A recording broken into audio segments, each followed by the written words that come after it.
बड़ी बड़ी दो नंबरी हुई है। मैं नहीं कहता कि पाकिस्तान की सियासत पाक साफ थी या पवित्र थी, हम लोगों से बेशुमार गलतियां हुई हैं। काजी फायज ईसा को इन्होंने निशाना बनाया। जनरल फैज साहब जो अंदर पता नहीं वो बानी पीटीआई के मतलब कैसे गाने गा रहे हैं, हो सकता है कि वो गाना गा रहे हो कि आजा बालम तेरा इंतजार है, तो इस किस्म का वो गाना अंदर वो गा रहे हैं।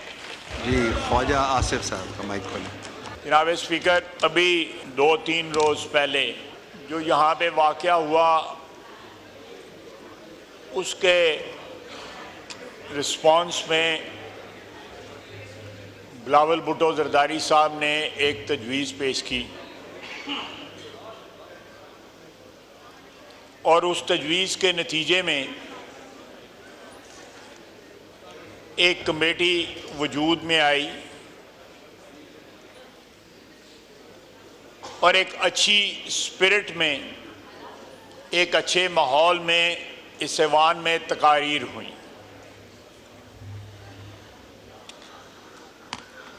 उस कमेटी के पहले इजलास में मैंने भी शिरकत की।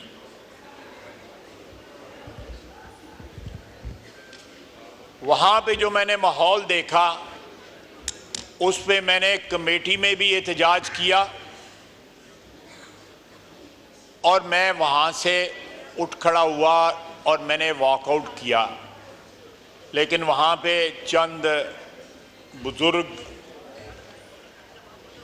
और काबिल एहतराम पार्लियामेंटेरियंस ने मुझे कहा और मैं बाकी जो मीटिंग की प्रोसीडिंग्स थी मैंने वहाँ पे बैठा रहा।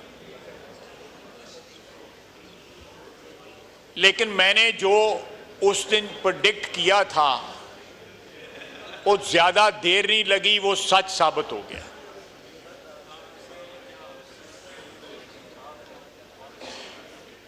ये जो आज ट्वीट आया है ये उस तमाम माहौल को विशिएट करता है जो माहौल जनाब स्पीकर, जनाब डिप्टी स्पीकर आपने और स्पीकर साहब ने जो है उस माहौल को डेवलप करने की कोशिश की और उसमें सब ने हिस्सा डाला। सरकारी पार्टी ने भी हिस्सा डाला, लेकिन उस तरह का रिस्पांस जो है नहीं मिला और पीटीआई के रैंक एंड फाइल की जो डेस्परेशन है वो इंतहा को पहुंच गई और ये ट्वीट जो आज आया है ये उसका सबसे बड़ा सबूत है।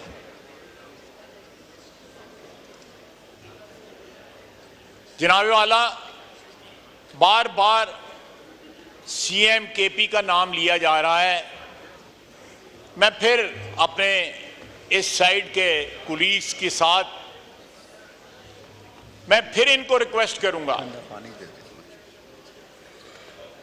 कि वो वहां जबरदस्ती नहीं गए हुए थे, वो 7-8 घंटे अपनी मर्जी से रहे हैं और मर्जी से उठ के आए हैं।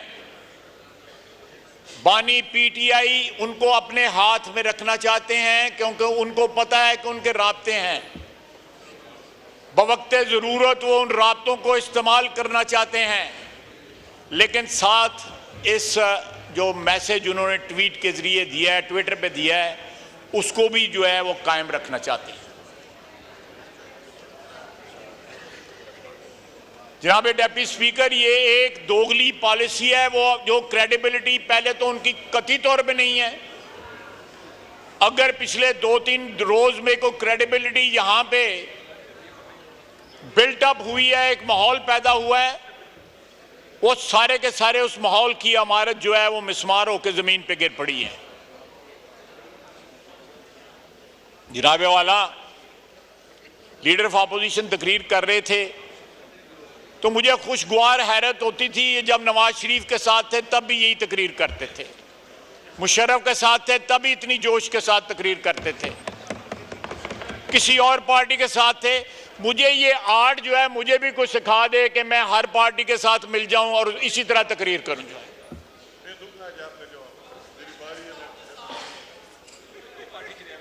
जनाब वाला, ये कमेटी जो है, मैं दुख के साथ कह रहा हूं,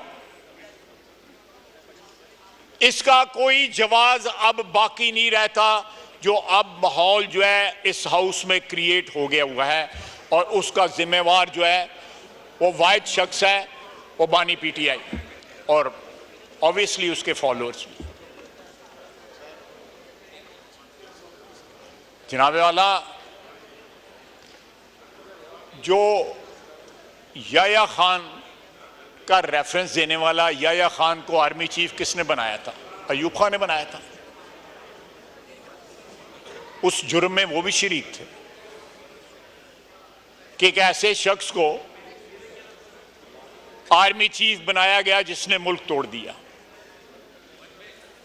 अगर उसकी मिसाल दी जाती है तो फिर उसकी मिसाल जो है वो जो है सादिक आती है। अयूब खान फील्ड मार्शल तो मैं नहीं कहूँगा, फील्ड मार्शल तो खुद बने थे, कमांडर इन चीफ जो थे उस वक्त आर्मी के, उन पे भी सादिक आती है। अल्लाह के फजल से ये मुल्क डिसइंटेग्रेट नहीं होगा, लेकिन इमरान खान जो खैबर पख्तूनख्वा में जो चीज़, जिस आग को जलाने की कोशिश कर रहा है या उसको भड़का रहा है, वो जरूर बीज बोए जा रहे हैं कि एक जो है ऑप्शन इन लोगों के पास रहे कि कल जो है केपी में जाके खुदा न खास्ता ये अलहदगी की तारीख न चलाएं। और सारी जबान जो है उस दिन जलसे में जो बोली गई वो सारी की सारी एक अलहदगी पसंदों की जबान थी। अगर आप तारीख के झरोकों में जरा झांकें तो जिन लोगों ने भी इस मुल्क के हिस्से बखरे करने की बात की वो भी इतनी तल्ख जबान नहीं इस्तेमाल करते थे। आपने एक साथ वाले सूबे पंजाब के ऊपर, जिसमें अल्लाह के फजल से सारी कौमियतें बसती हैं, पंजाब ने अल्लाह के फजल से सारी कौमियतों को वेलकम किया है। यहां पे अल्लाह के फजल से कोई गैर महफूज नहीं है। इसी तरह सिंध है, कराची है, खैबर पख्तूनख्वा है, बलूचिस्तान में वाकयात होते हैं, लेकिन आप कोई सूबा जो है ये नहीं कहता कि हम लश्कर लेके जो है आप पे अब हमलावर होंगे। आपने जो मीडिया वाली बात जो थी उस पर अपोलोजाइज कर लिया, क्योंकि मीडिया की आपको जरूरत है। ये जो साहिबान, ख्वातीन और हज़रात जो बैठे हुए प्रेस गैलरी, इनकी आपको जरूरत है कि आपका नैरेटिव चाहे जितना भी ज्यादा एंटी पाकिस्तान हो, उसको किसी ना किसी तरह जो है आगे बढ़ावा मिल सके। इसलिए आपने बाकी जो उस दिन चीफ मिनिस्टर केपी ने जो कुछ कहा, किसी बात पे पशेमानी या पछतावा या उसको बैक ट्रैक नहीं किया गया। वो पाकिस्तान की वहदत के खिलाफ था। जनाब वाला, ये हमने जब पीटीआई हुक्मरानी कर रही थी तो मौजूदा आर्मी चीफ उस वक्त डीजीआईएसआई रहे, उनको हटाया गया। बिलावल भुट्टो साहब ने सही कहा कि उन्होंने विसल ब्लो गई कि जनाबे वाला, आपकी वजीर आजम साहब, आपके घर में आपकी क्या कहते हैं सरपरस्ती में करप्शन हो रही है। करप्शन के सबूत दिए और बाद में वो करप्शन जो है सामने भी आई कि क्या क्या गुल खुलाते रहे। अगर कोई करप्शन के सबूत दे तो उसके ऊपर इल्जाम लगाते हैं। आपने यहां पे, हम राइट ये रिजर्व करते हैं कि उस रात को, जिस रात इन्होंने असेंबली जो है डिसॉल्व की, उसके खिलाफ सुप्रीम कोर्ट का फैसला आया, हम ये राइट रिजर्व करते हैं कि हम उसके ऊपर जो है जुडिशरी को के सामने जाएं, ये मामला वहां पे एजिटेट करें कि उस दिन आइन तोड़ा गया था, आर्टिकल 6 की जो है खिलाफ वर्जी हुई थी। इससे बड़ा कोई सबूत नहीं है कि आइन तोड़ा गया और हमारे आइन तोड़ने की जो बुनियाद थी, जो हमारा जो एजिटेट जो हमने किया, सुप्रीम कोर्ट ने उसके ऊपर मोहर जब्त की। ये जो 2 दिन का जो है ट्रूस जो था वो हवा में तहलील हो गया है। इन लोगों की ना आंख बतंगेशी की नजर हो गया है। मैंने जो परसों कहा उस मीटिंग के अंदर दुरुस्त कहा कि वो कमेटी जो है किसी की ग्रीवियंस कमेटी नहीं है, वो इस हाउस की कम से कम इज्जत बहाल करने के लिए, एहतराम बहाल करने के लिए, इसको चलाने के लिए वो कमेटी बनाई गई थी। मेरा वहां पे वॉकआउट जो है वो सच साबित हुआ।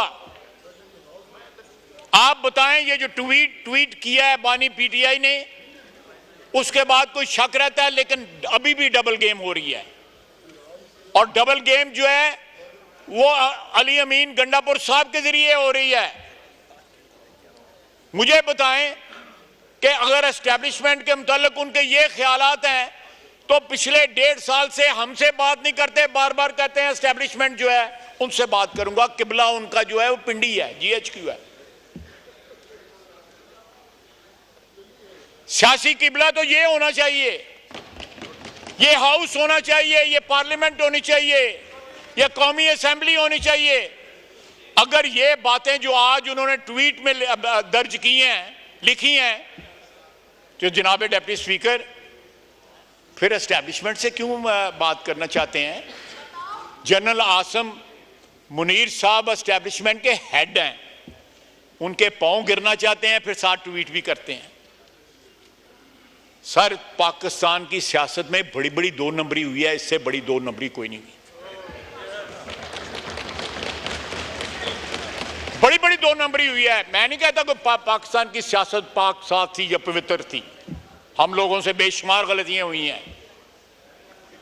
काजी फैज ईसा को इन्होंने निशाना बनाया। जनरल फैज साहब जो अंदर पता नहीं वो बानी पीटीआई के मतलब कैसे गाने गा रहे हैं।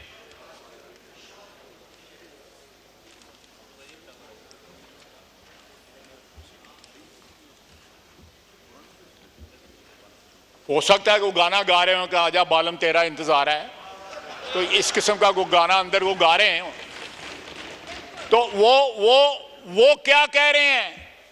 उन्हीं के जरिए जो है धरना दिलवाया गया, उसके बाद फैसला आया एक शख्स को जो है, और उसके बाद अपोलोजाइज किया गया, उनसे माफी मांगी गई।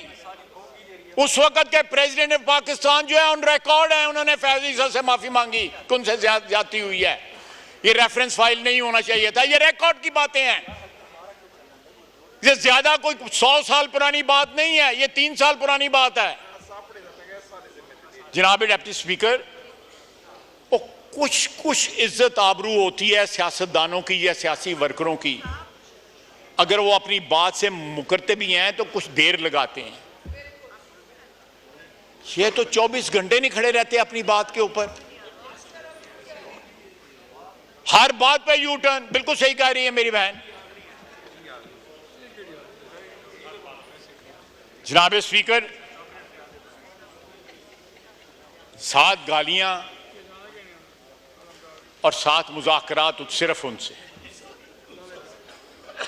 आप देखिएगा ये ज्यादा दिन नहीं लगेंगे, ये 2-3-4 दिन की बात है, फिर वही गाना गाएंगे जो गा रहे हैं पिछले 1.5 साल से कि एस्टेब्लिशमेंट के साथ मुज़ाकरात करने।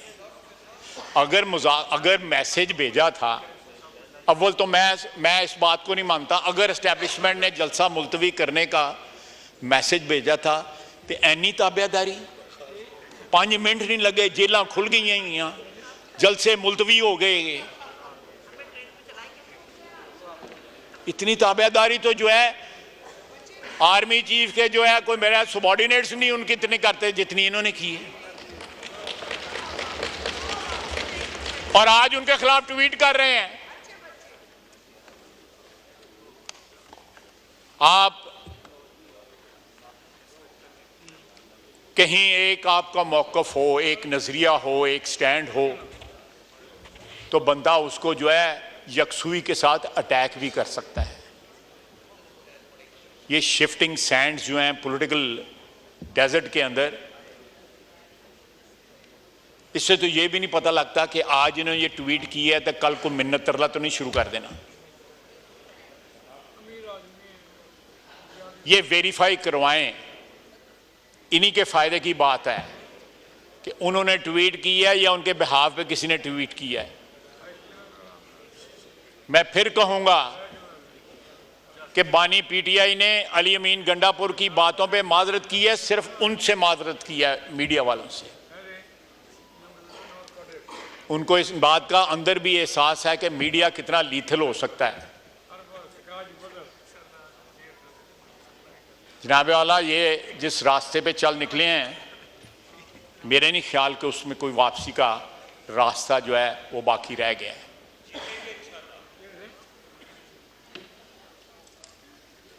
ख्वाहिशों पे तो कोई पाबंदी नहीं है, जो मर्जी के। ख्वाहिशों पे तो कोई पाबंदी नहीं है। मेरे जहन में एक मुहावरा आ रहा है, जरा थोड़ा सा गैर पार्लिमानी हो जाएगा तो मेरा रहने देता हूँ, रहने दें। लेकिन जनाब डिप्टी स्पीकर, ये भी अच्छा हुआ कि आपकी जो नेक नीयती थी, स्पीकर साहब की जो नेक नीयत थी, गुड इंटेंशंस थी, हमारे साथ क्या हुआ इस हाउस में उस वक्त स्पीकर की चेयर ने किस तरह रिस्पांस दिया, उन्होंने कितने हमारे ग्रीवेंसेस दूर किए, वो इस हाउस की जो दरो दीवार उसकी गवाही देती हैं। लेकिन 48 घंटे नहीं गुजरे, ये इनका असली चेहरा जो है सामने आ गया है। मेरा ख्याल है कि ये वक्त का ज़िया होगा। ये कमेटी जो है इसको दरिया बुर्द करें और जो इनकी असलियत है, जिस तरह इनकी कन्फ्रंटेशन होनी चाहिए उस तरह इनको कन्फ्रंट करें। 2-4 दिन की बात है, अल्लाह खैर करेगा। बहुत शुक्रिया।